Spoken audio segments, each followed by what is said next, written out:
What's up, everybody? Welcome to another edition of Wade Watches. I'm Wade. Welcome to another edition also of my Festive Flicks holiday season series.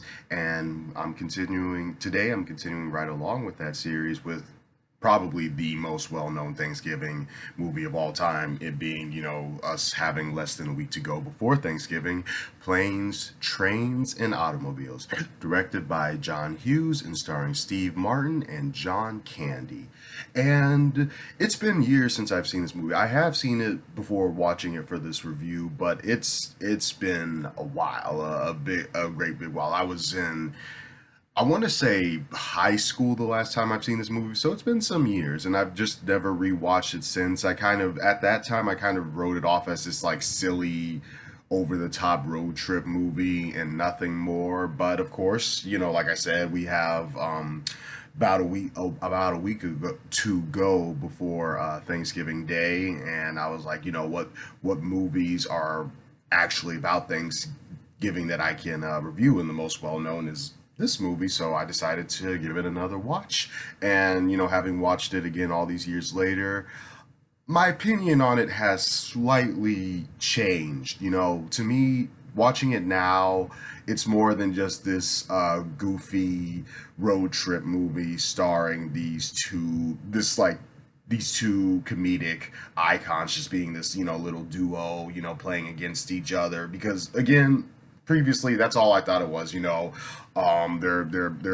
polar opposites. Steve Martin is kind of the uptight businessman, and John Candy is kind of the lovable, big-hearted goof whose heart is bigger than his brain. That sort of dynamic. Also, John Candy's Steve Martin's character is more introverted. John Candy is a hardcore extrovert who's just kind of has a motor mouth on him. You get the picture.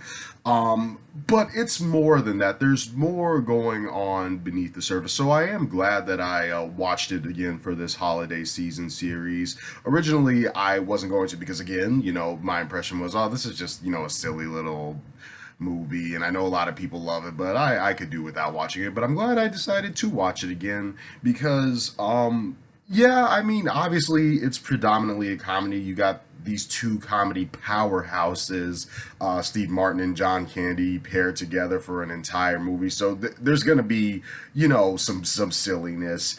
And with that being said, I will say the setup for this movie, like when it first starts, it was funny enough. I just like seeing Steve Martin just like struggle to catch his plane so he can get home to his family in Chicago. He works in New York City, and he has to catch his plane in like the middle of rush hour to get home to his family. It was kind of humorous seeing him struggle, and we also get a Kevin Bacon cameo, in those first few minutes of this movie.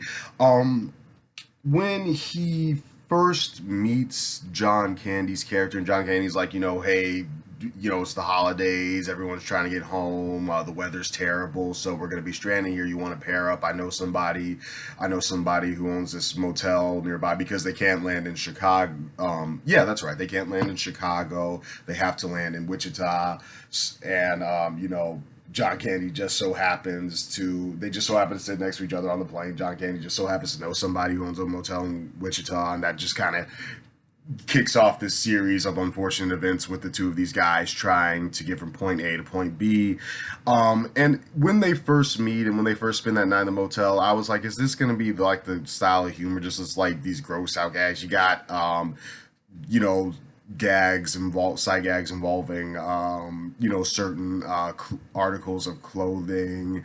And shortly after that debacle, you have this kind of this kind of hillbilly redneck stereotype who spits everywhere. I just wasn't feeling it. But as it went along, I did start to feel it a bit more. I was laughing a bit more. And I will say, even with that motel scene, like even shortly after, well, before the underwear and socks scene, but like before, when Steve Martin, I like how Steve Martin has already had enough at that point, and we're just beginning our little misadventure odyssey. I guess, yeah, a misadventure. And Steve Martin just kind of snaps on John Candy's character, like, you're annoying, you're obnoxious, I can't believe it. And John Candy, instead of trying to be defensive, I like how John Candy just owns up to it, like, yeah, I can be a pain in the ass to be around, but I'm not changing. I like the way who I am. There are other people who like the way who I am, and that got me in the feels, man. That really did get me in the feels. I like how he acknowledged that he is a pain in the ass, but he goes out of it, but he also has his heart's in the right place, so he's not changing that. Um, and shortly afterwards, that feeling that this movie does have a heart at its center, that it's not just all about slapstick comedy and this comedy of errors. It does present its heart, and I think that more than anything else, even more than the gags in this movie. And I laughed a lot of the times in this movie. I won't say I laughed at every joke, but I did laugh quite a bit in this movie, watching this movie. But more than that, the heart that this movie has, like the bond that forms between Martin and Candy as they go on. That's what kept me invested in planes, trains, and automobiles, and it just has like it ends the way you expect it to end, and even like kind of like this little twist that they try and have.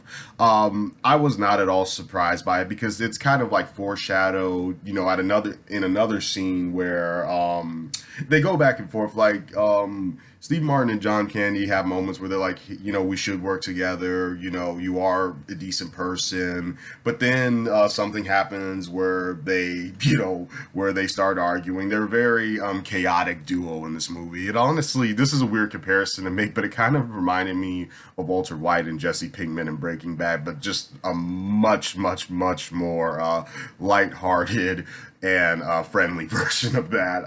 Because they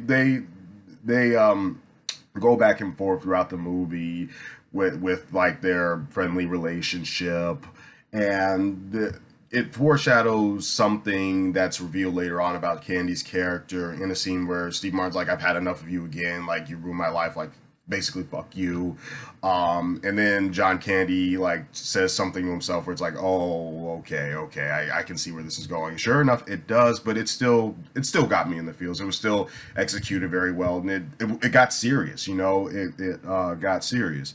And so yeah, there's really not much left for me to say. The funniest thing that I found personally in this movie, more so than like the physical humor and the crazy hijinks that ensue, was just Steve Martin slowly starting to lose his composure and lose his shit. He starts off as kind of this uptight, reserved businessman, this big executive, but as things continue to not go his way, I love seeing him go ballistic, and I love the scene where he just like unloads on that receptionist. That was the funniest scene in the movie to me, and I guess that's the one scene that justifies the R rating, because I'll be damned if this is like the most tame, the most family friendly R-rated comedy I've ever seen in my life. But again, that scene and the language that Martin uses on the receptionist, I guess that's why it got slapped with an R rating. So wrapping it all up, I'm going to give Planes, Trains, and Automobiles an 8 out of 10. I really did enjoy this movie,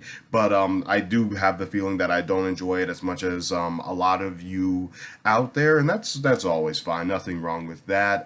It just wasn't like, I can't say it's like the funniest comedy I've ever seen in my life and that everything made me laugh. It did get a majority of laughs out of me, but I cared more for the relationship that forms between these two, the genuine friendship that forms over time, than just like the hijinks. Like, the hijinks were entertaining to watch, don't get me wrong, but I really did like the chemistry that Steve Martin and John Candy have with each other. That made the movie for me. So 8 out of 10 for Planes, Trains, and Automobiles. This has been yet another festive flicks review from Wade Watches, and I'll definitely be back for more Yuletide goodness. Peace.